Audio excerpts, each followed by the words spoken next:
이투TV 선택 4.15 총선 특집 방송 시작하겠습니다. 총선의 윤곽, 총선 이제 좀 대진표가 드러나고 네. 있는 것 같습니다. 얼추 대진표가 드러나고 있고요. 네. 일단 여당 민주당부터 얘기 좀 해보죠. 네. 인천의 선거구는 13개죠. 13개입니다. 13개고 민주당에서 이제 공동선대위원회 선거대책위원회를 꾸렸고 송영길 전 인천시장 현재 네. 계양을 국회의원이 선대위원장 인천 지역의 선대위원장을 인천 맡았습니다. 선대위원장을 맡기로 했고 선대위원장을 맡음으로써 제가 봤을 때는 그동안 이제 험지 출마 요구론이 있었는데 네. 일단락 되는 분위기죠. 네. 뭐 선대위원장한테 딴 데로 가라고 할 수는 없지 않습니까? 그렇죠. 네, 그래서 송영길 시장이 이제 이른바 그 계양구 을에 이제 그 저기를 두고 있는데, 그러니까 계양, 부평, 그다음에 서구, 그다음에 이제 미추홀구 이쪽으로 남동 이렇게 그러니까 북쪽에서 기반을 두고 어떤 인천의 전체 그 총선 승리를 이끌겠다는 이런 네. 포석으로 보여지고, 이와 반대급부로 유정복 시장, 네. 유정복 전 시장님은 이제 그 미래통합당이죠. 당명이 네. 헷갈립니다. 미래통합당이 남동 갑에 전략 공천을 했지 않습니까? 네. 그러니까 남동 갑에 전략 공천을 한 이유는 그 지역이 박남춘 전 시장의 국회의원 당시 선거구였지 않습니까? 그런 정치적 의미도 있고, 그다음에 남동에서 연수, 미추홀, 중구동구, 강화, 서구 이쪽 이른바 인천의 남부권의 어떤 그 베이스 캠프를 두고 이렇게 위로 북상하는 그런 전략을 짜겠다는 일단 포석으로 풀이되고요. 네. 다시 민주당으로 돌아오면 여튼 민주당은 13개 선거구 중에 이제 현역 의원이 7명이죠. 7표. 예, 7명 선거구는 특별한 이제 경쟁자가 없는 것 같아요. 그 단수 공천이 될 것 같고요. 그렇죠. 네. 예를 들어서 뭐 부평을 얘기하면은 이제 홍영표. 계양갑 유동수. 계양을 송영길. 송영길, 그다음에 남동을 윤관석, 남동갑 맹성규, 그다음에 서구을 신동근 이렇게 하지 않습니까? 이렇게 네. 7명이고 이제 현역 의원이 없는 이제 그 경선 지역이 크게 이제 저깁니다. 부평갑이 예, 아직 그 내부 좀 논란이 있었던 모양이에요. 공천관리위원회 공관위에서 논란이 있었는데 여성으로 전략 공천하기보다는 네. 아무래도 경선을 하지 않을까. 네. 그리고 현재 상태에서 이성만 지역위원장이 전 지역위원장이 감점이 있어요. 네. 그 열람을 과도하게 하는 바람에 당원 당원 명부를 당원 명부를 과도하게 열람하다가 이제 이게 당원 당규 위배돼서 나중에 이제 여론조사를 하게 되면 15% 감점.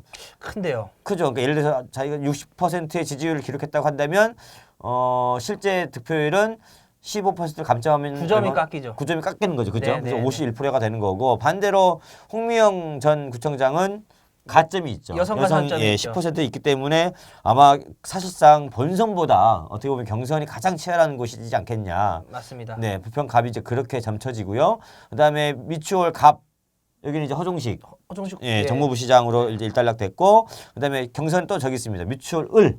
그렇죠. 박원섭 전 미추홀 청장과 남구청장과 남영희. 예, 남영희. 예, 남영희 전 청와대 행정관. 이제 남영희 행정관은 25%의 가점입니다. 정치 신인이기 때문에 정치 신인이고 여성이기 때문에 그렇기 때문에 거기도 만만치 않은 선거구가 될 것 같고요. 그다음에 연수을. 네. 연수을 같은 경우에도 박소영 변호사하고 정일영 전 지역위원장. 예, 거기도 이제 이 경선이 실시될 지역이고요. 예, 서구갑은 김교웅 전 국회 사무총장, 전 국회의원 일단락 되는 분위기고, 중구동구 강화 옹진구는 조택상 전 지역위원장, 예, 전 정구청장, 죄송합니다. 발음이 엇나와서요. 전 동구청장. 근데 여기 같은 경우에 좀 조택상 위원장 입장에서는 좀 애석한 소식이죠. 동구가. 예, 그분이 기반이 동구인데 동구가 지금 분위기대로 한다면 미추홀 을로 가능성이 큰 겁니까? 예, 가능성이 높다고 봅니다. 네. 높다고 보기 때문에 난처한 상황이 된 것 같습니다. 네, 이 정도로 이제 민주당은 얼추 후보군이 정리된 것 같아요. 자, 이제 한국당으로 죄송합니다. 미래통합당으로 넘어오면 6명이 이제 현역 국회의원이신데 가장 먼저 전략 공천이 확정된 분은 저기예요. 유정복 전 시장, 남동갑으로 이제 배치가 됐고, 남동갑에 배치하다 보니까 남동갑에 신청했었던 박종효 비서실장, 그러니까 전 유정복 시장 비서실장 같은 경우에는 남동을로 갈 수밖에 없는 상황인 거고, 남동을의 예비 후보가 5명이죠. 맞습니다. 박종호 전 시의원, 그다음에 이원복 전 국회의원, 맞습니다. 박종회 전 비서실장, 그리고 그다음에 김지호 예비 후보, 그다음에 그 귀뚜라미 가스 인천 대표이사. 그분이 그게 김지호 씨고 전유영 전유영, 에이스제지 대표. 그렇게 이렇게 좀 후보군이 난립하는 네. 양상이고요. 남동을은 부평으로 넘어오면 부평갑은 지금 저기예요. 정유섭 의원이 현역이신데 문병호 의원이 뭐 올 거라는 얘기가 있는데 저는 개인적으로 제가 판단했을 때는 제 정치적 감각을 좀 따라보면 그럴 가능성 별로 없어 보입니다. 오랜 기자 생활의 노하우. 네, 오랜 기자 생활에 네. 문병호 의원은 미추홀 갑에 좀 공을 들이고 있습니다. 네, 그리고 미추홀 갑은 또 지난번에 이제 홍일표 의원의 선거구인데 이분이 불출마하기로 했어요. 불출마 선언을 네. 했죠. 그러니까 일부 언론에서는 컷오프라고 했는데 발표를 한 거 보니까 컷오프는 아니고 네. 그분이 이제 물론 이제 그 정치자금법 위반 혐의로 뭐 정치적 위기에 몰려 있긴 합니다만 형식적으로는 여튼 불출마 선언을 한 거고 당 공관위와 상의를 해서 전략 공천하기로 했습니다. 미추홀 갑은. 그래서 홍일표 의원이 누구의 손을 들어주느냐. 홍심. 그렇죠. 자기와 어떤 어느 정도 이제 좀 이렇게 의사소통이 가능하고 내리 3선을 한 지역구지 않습니까? 개인적으로. 네. 그래서 쉽게 내주기는 어려운 선거구죠. 거기는 이제 보수 진영이 2016년까지 그러니까 1988년부터 2016년까지 8번에 치러진 선거에서 7번을 이겼습니다. 한 번 빼고. 네, 한 번 빼고. 그럴 정도로 보수 진영이 강한 곳이라서 지금 현재 문병호 전 의원, 그다음에 또 누구죠? 신보라 의원, 그다음에 이중효 전 지역위원장, 네. 그다음에 김대영 예비후보 맞습니다. 이렇게 등록해 있는데 또 모르죠. 제3의 인물이 올 수 있을지. 예, 미추홀 갑은 그런 상태고 미추홀 을은 윤상현 친박 의원이시고, 네. 그다음에 다시 부평으로 넘어오면 부평 을은 강창규, 구본철, 그다음에 조성호 이렇게 3파전 양상 보이고 있는 것 같고 서구 갑은 경쟁이 치열합니다. 네. 이학재 의원하고 강범석 전 서구청장 이 당내 경선이 굉장히 치열하고요. 서구 을은 좀 이행숙 전 당협위원장인데 네. 이대로 굳어질지 아니면 뭐 죄송합니다. 한국당에서 통합당에서 또 다른 어떤 반전 카드를 꺼낼지 아직 다 결정된 건 없습니다. 그리고 중구동구 강화 옹진이 이제 안상수 의원이었지 않습니까? 네, 여기가 좀 얘기거리가 좀 많죠. 네, 안상수 의원이 계양갑으로 출마를 했어요. 네. 선언을 했습니다. 그러니까 확정된 건 아닙니다. 이것도 이제 제 감각에 따르면 아무래도 이제 그 당내에서 어떤 기류가 있었던 거 아닌가. 예? 공천을 앞두고 안상수 의원한테 좀 불리한 어떤 분위기를 감지하지 않았을까. 그래서 전격적으로 계양갑으로. 그러니까 계양갑은 안상수 의원이 1999년 6월 처음으로 이제 국회의원 초선에 당선될 때, 그러니까는 안상수 의원은 1996년 계양 강화갑, 그러니까 그 당시에 계양 강화갑이 어디냐면 지금의 계양구입니다. 네. 지금의 계양갑, 계양갑에 출마해가지고 낙선했어요. 낙선한 다음에 99년 선거에서 보궐선거에서 당선된 거거든요. 네. 그래서 정치적 의미가 있는 것이죠 나름대로. 네, 계양 상황이 그렇고. 또 어디가 빠먹었죠? 그렇기 때문에 이제 중동 강화 옹진은 배준영 후보가 무사히 공천을 받을 것으로 지금 예측. 거기도 장담하기 어렵습니다. 일단 배준영 후보가 20대 총선에서는 공천을 거머쥐었었는데 아직까지 확정된 건 아니지만 그래도 뭐 한 9분응선 넘어간 거 아닌가. 특별한 어떤 이력이 없으면 뭐 당내에서 통과하기가 뭐 그렇게 뭐 어렵지는 않을 것으로 저는 보고 있습니다. 유일하게 등록한 후보. 네, 그렇죠. 네. 연숙으로 한 넘어가 보죠. 연숙 먼저 갑부터 한번 볼까요? 연수갑이 난립이죠, 좀 어떻습니까? 연수갑은 이제 원래 새로운 보수당과 합당을 하면서 저번 선거에 출마했던 정승현 예비 후보 있고요. 그리고 그 김진용 전 경제청장 있고요. 이재호 전 연수구청장.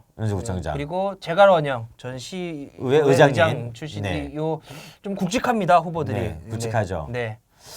제가 봤을 때는 김진용 청장이 좀 유리하지 않을까 싶습니다.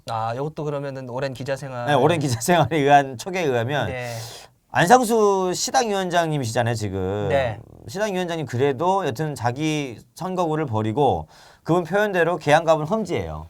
험지라면 험지를 갖고 안상수 그래도 의원이 시당위원장이기 때문에 이 선거 과정에서는 시당위원장의 어떤 이 뭐라 그러죠? 나름대로 어떤 포지션? 어떤 그 지분이 좀 있습니다. 네. 어떤 역할을 행사할 수 있기 때문에 김진영 경제청장하고 두 분 가까우세요. 네. 예, 가까우신 상이기 때문에 상대적으로 좀 이렇게 유리한 구조에 있지 않나. 예, 저는 이제 그렇게 보고 있습니다. 그리고 김진영 청장은 연수갑에 어떤 출마하는 것도 있지만 그 다음 포스도 있지 않겠나.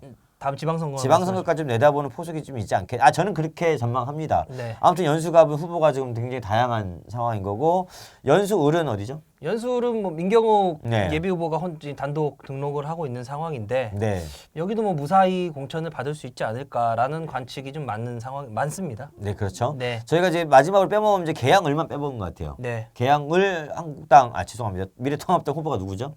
계양을 미래통합당 후보는 윤형선 의사회 네. 회장님 네. 출신이시죠? 네. 네.